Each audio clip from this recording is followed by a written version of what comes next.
ربنا وہ روتے ہوئے کہے گا، جیسے آج تھانے میں جو ہے لوگ جب باہر اکڑ رہے ہوتے ہیں، آج کل میڈیا بھرا ہوا ہے نا سوشل میڈیا، کہ کئی نوجوان ہیں بدماش بنے ہوتے ہیں، باہر اکڑ رہے ہوتے ہیں، جیسے ہی پولیس ان کو لے کے جاتی ہے تھانے میں، وہ رو رو کے معافیاں مانگ رہے ہوتے ہیں. ایسا ہوتا ہی نہیں ہوتا.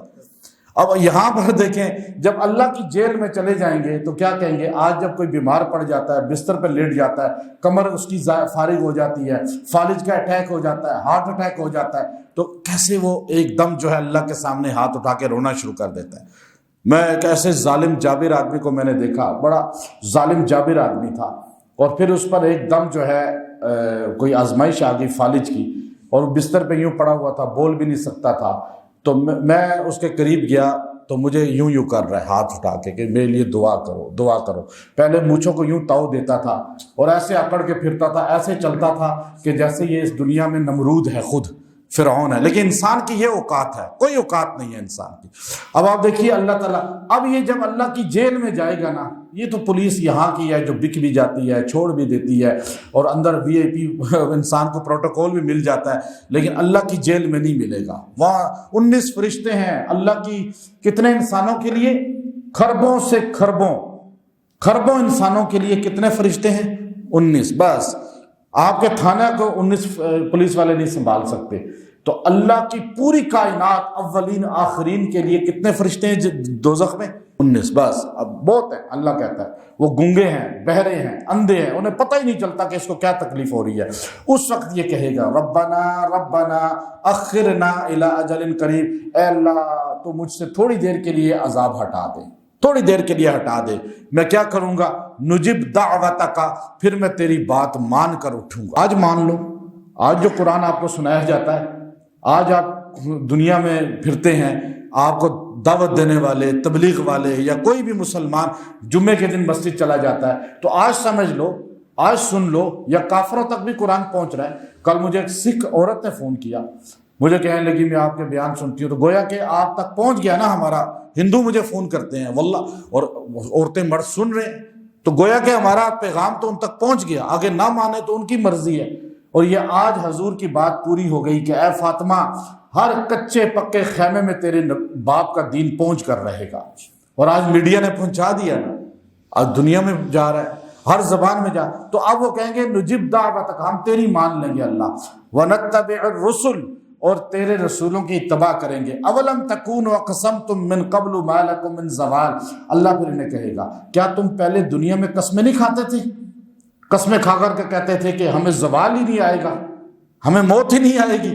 یوں اکڑتے تھے اور یوں مکے دکھاتے تھے، ہے نا میڈیا میں جابر لوگ مکے دکھا کے کہتے ہیں میں تمہارا یہ حال کر دوں گا، اور اقتدار کے نشے میں، طاقت کے نشے میں. لیکن آج وہ کدھر چلے گئے؟ قبروں میں اتر گئے. ہے کوئی ان کا؟ تم دنیا میں کہتے تھے ما لکم من زوال، ہمیں تو زوال آئے گا ہی نہیں، موت آئے گی ہی نہیں. یا عملاً طور پہ کہتے تھے، پریکٹیکلی، یا زبان سے کہتے تھے. ایک ہے کہ عمل کے ذریعے کہنا کہ اکڑ کے ایسے چلنا اور لوگوں کے ساتھ ظلم کرنا کہ مجھے موت ہی نہیں آئے گی، گویا کہ حساب ہی نہیں ہوگا. لیکن دوسرا زبان سے کہنا کہ ہم موت کو مانتے ہی نہیں ہیں. دونوں چیزیں اس میں شامل ہیں. اللہ نے کہا اس سے بڑی بات دیکھو، وَسَكَنْتُمْ فِي مَسَاكِنِ الَّذِينَ ظَلَمُوا أَنفُسَهُمْ، اور تم بستے تھے، رہتے تھے DHA میں، بیریا ٹاؤن میں، تم کلفٹن میں، تم جو ہے بڑے عسکری میں، بڑے بڑی VIP سوسائٹی میں، E7 میں، F7 میں، F8 میں، یا نیو یارک میں، جہاں بھی تم بستے تھے، رہتے تھے، تو تم انہی لوگوں کی بستیوں میں رہتے تھے جن کو میں نے پہلے پکڑا، ان پہ میں نے عذاب لایا، اور وہ تمہارے سامنے سسک کے کس طرح بیمار ہو کر مرے، اور تم نے ان کا انجام بھی دیکھا، لیکن پھر بھی تم نے عبرت حاصل نہیں کی. اللہ یہ ترجمے میں کہہ رہے ہیں، ترجمہ جو ہے نا آپ دیکھیے، وَسَكَنْتُمْ، اور تم رہتے تھے، فی مساکن، ان گھروں کے اندر، الذین ظلموا انفسہم، ان لوگوں کے گھروں میں جہاں یہ لوگ اپنے پہ ظلم کرنے والے رہتے تھے. انہی سیکٹروں میں، پوری دنیا میں، چاہے وہ غریب ہے امیر ہے، میں تو ویسے بھی کہہ دیا سیکٹر بڑے. اب وَتَبَيَّنَ لَكُمْ، اور تم پر کھل بھی گئی تھی ساری بات، کیف فعلنا بہم، کہ ہم نے ان کے ساتھ کیا سلوک کیا. وضربنا لکم الامثال، اور میں نے تمہیں مثالیں دے کے سمجھایا بھی تھا. قرآن تو مثالیں دے رہا ہے، حضور اور صحابہ تو مثالیں دے رہے ہیں، لیکن میڈیا آپ کو بتا رہا ہے کہ فلاں کے ساتھ کیا ہوا. آج ہمارے سامنے مر رہے ہیں نا ظالم لوگ، کس حال میں مر رہے ہیں، ان کا جنازہ پڑھنے والا کوئی نہیں ہوتا. ان کے لیے یوں ہاتھ اٹھانے والا کوئی نہیں ہوتا۔ تو آپ دیکھیے پھر بھی ہم عبرت حاصل نہیں کرتے۔ اب جو تدبیریں کر رہے ہیں، جو پلاننگ کر رہے ہیں، ان کے لیے آیت یہ نازل ہوئی جو میں آپ کو بتانا چاہ رہا ہوں۔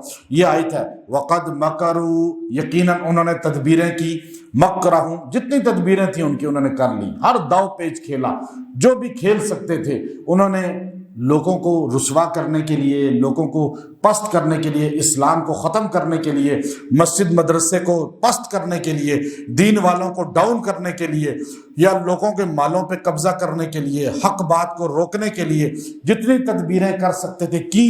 وَعِندَ اللَّهِ مَكْرُهُمْ مَكْرُهُمْ، لیکن ان کی ساری تدبیریں اللہ کے سامنے ہیں۔ وَإِنْ كَانَ مَكْرُهُمْ، اور ان کی تدبیریں ایسی تھی لِتَزُولَ مِنْهُ الْجِبَالُ، کہ پہاڑ جو ہے وہ جس طرح مضبوط ہے اس طرح ان کی تدبیریں بھی مضبوط تھی۔ اتنے جابر لوگ تھے آج دنیا میں جو اپنے آپ کو سپر طاقت کہتے ہیں، جو طاقت کا سرچشمہ اپنے آپ کو سمجھتے ہیں، ان کی تدبیریں کچھ چھوٹی ہیں، لیکن ان کی تدبیریں وہ پگڑی پہننے والے، جوتے پہن کر پہاڑوں پہ لڑنے والوں کے سامنے فیل ہوئی یا نہیں ہوئی؟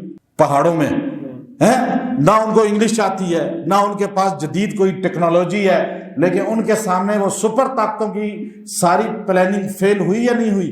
اللہ یہ بتاتے ہیں، اللہ کہتا ہے وہ ان کا کہ پہاڑ جیسی ان کی تدبیریں تھیں لیکن فیل ہو گئیں۔ اور امام المفسرین امام راضی رحمۃ اللہ علیہ نے فرمایا ان جو ہے نا اس میں وَإِن كَانَ، ان نفی کا ہے، یہ نفی کا بتاتا ہے کہ ان کی تدبیریں ایسی تھی کہ پہاڑوں کو نہیں ہلا سکتی تھی، صرف لوگوں کو نقصان دینے کے لیے تھی۔ اللہ حضور کو پہاڑ کہا کہ یا رسول اللہ آپ جو ہے نا دین کا کام کر رہے ہیں، آپ کے حوصلے تو پہاڑوں کی طرح ہیں، یہ سارے کافر مل کر آپ کو کچھ نہیں کر سکتے۔ اسی طرح جو حضور کا ہے، صحابہ کا ہے، جو حضور کا غلام ہے، یہ سارے کافر مل کر ان کے کچھ کر سکے؟ آج 14ویں صدی میں 42 طاقتیں مل گئی تھی نا، لیکن کچھ نہیں کر سکی۔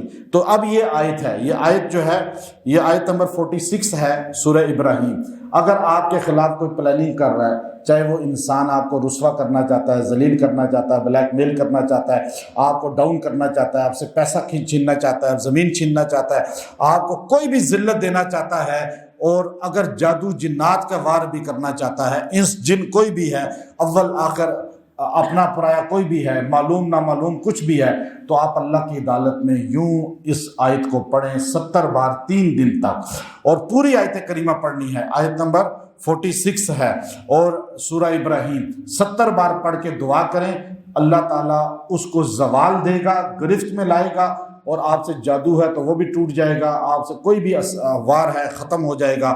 اس کو پانی پہ دم کر کے پی بھی لیا کریں۔ آپ یہ کہیں جی وہ میرے پیچھے لگا ہوا ہے، مجھے تکلیف دینا چاہتا ہے، یہ چھوڑ دیں۔ جب یہ آیت آپ کے پاس ہے تو کوئی آپ کے پیچھے لگ کے آپ کو نقصان ہمیشہ نہیں دے سکتا۔ آپ حضور کو اللہ نے یہ جملہ کہا ہے تو حضور کے پیچھے تو کنٹینیو لگے ہوئے تھے اور آج بھی لگے ہوئے ہیں، حضور کو آج بھی نقصان دینا چاہ رہے ہیں لیکن نہیں کر سکتے کچھ۔ جو حضور کی توہین کرتا ہے وہ خود ذلیل ہو جاتا ہے، جو صحابہ کی توہین کرتا ہے وہ خود ذلیل ہو جاتا ہے، چونکہ اللہ نے یہ آیت جو اتار دی تھی، اور جو آپ کو پست کرنا چاہے گا وہ خود ذلیل ہو جائے گا۔ وآخر دعوانا ان الحمد للہ رب العالمین۔